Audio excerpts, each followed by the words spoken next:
Here's something you probably already know because you've felt it. Most team tension never gets named. We walk past it in meetings, feel it in group chats, sense it in how someone closes their laptop or doesn't respond to a message, and still, no one says a word. But tension, when left unnamed, doesn't disappear. It just moves underground, where it eats trust alive. Today, in part 2 of our Difficult Conversation series, we're talking about the stuff that simmers, the weird vibes, the unspoken frustration, the slow burn that becomes a breakdown. And I want to tell you a story. Early in my career, I watched one of the most values-driven leaders I've ever known build something incredibly extraordinary. She was, at the time, the supply chain director for a fast-growing food company. But she didn't just run logistics. She built an entire sourcing philosophy that was sustainable, regional, and values-rooted.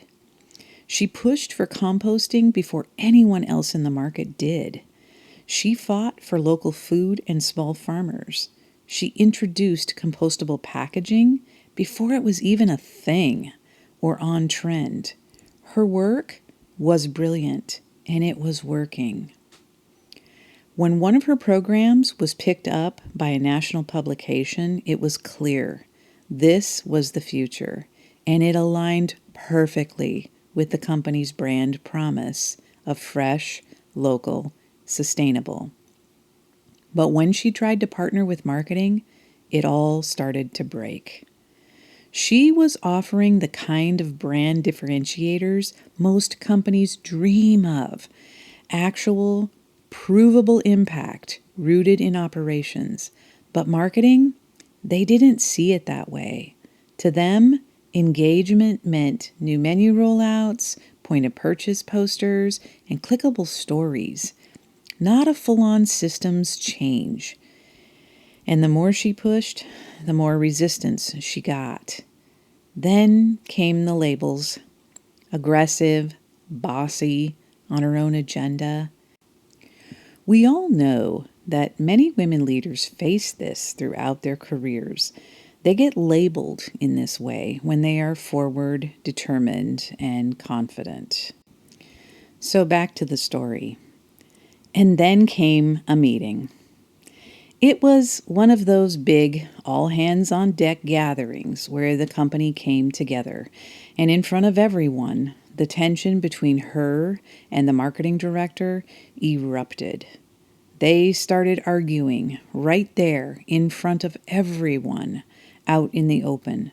The frustration was raw, the room frozen. But then something happened that I personally will never forget. Another leader, someone who was respected across departments, stood up and interrupted the conflict. Not to shut it down, but to redirect it. She said with absolute clarity, "I care about you both, and I care about what we're building here. But what I care about most right now is that we remember how important it is for women to support each other." She went on to say, "You see, in a lot of companies, especially in male-dominated cultures, we see women tear each other down, compete, and even undermine each other. But we don't have to do that here. We can do it differently."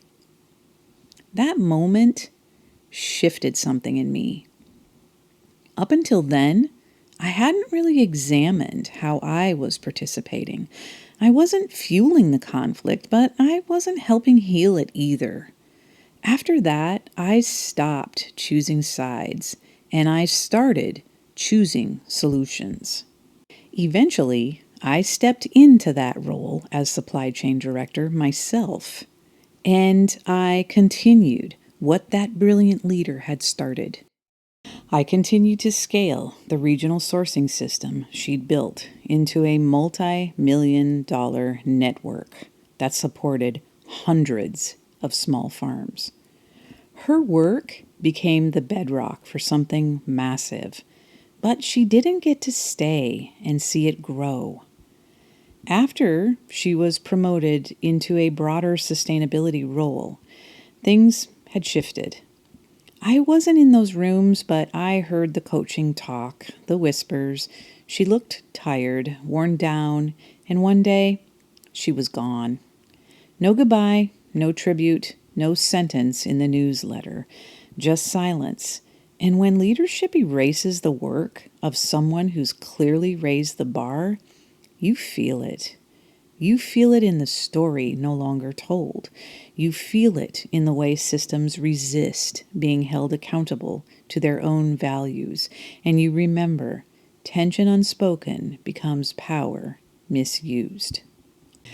I can't prove what happened behind closed doors, but I know what it looks like when confident, values-driven women are asked to tone it down. I know what it feels like when brilliance becomes inconvenient, and I know what it costs when no one names the tension. It wasn't just a personality conflict. It was a system rejecting accountability. When leadership doesn't know how to support hard conversations between departments or people or visions of the future, those tensions, well, they don't resolve, they rot. They show up as burnout, erasure, ghosting, and eventually good people walk away with nothing but exhaustion to show for their courage. So here's what I want to say to you, manager to manager. If you feel the tension, stop explaining it away. It's not in your head. That pressure, that weird silence, that shift in energy, it's real. And it's trying to tell you something. You don't have to fix it perfectly. But if you keep pretending it's not there, you're not protecting anyone. You're just postponing what needs to be faced. You can say things like, I'm sensing something's off. Can we talk about it? Or, I want to make sure we're not letting frustrations build underground. Or, I've noticed a shift in the energy. What's going on? That's not confrontation. It's not gossip. That's care. That's integrity, and that's leadership. Because if you don't say something, someone else carries the cost of your silence. And it's usually the person already doing the emotional labor to hold the team together, the one trying to show up with clarity, to tell the truth gently, to lead with heart in a place that doesn't make space for it. And if they walk away, it won't be because they were too much. It's because they were carrying too much alone.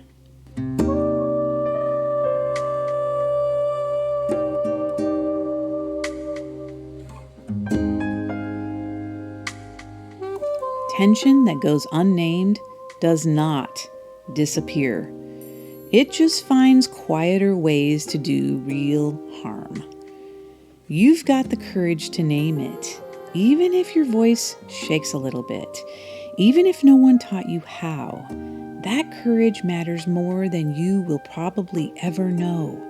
So in the meantime, take a deep breath, trust in yourself, trust in your gut, and please know, I believe in you, and you've got this. I'll see you in the next episode.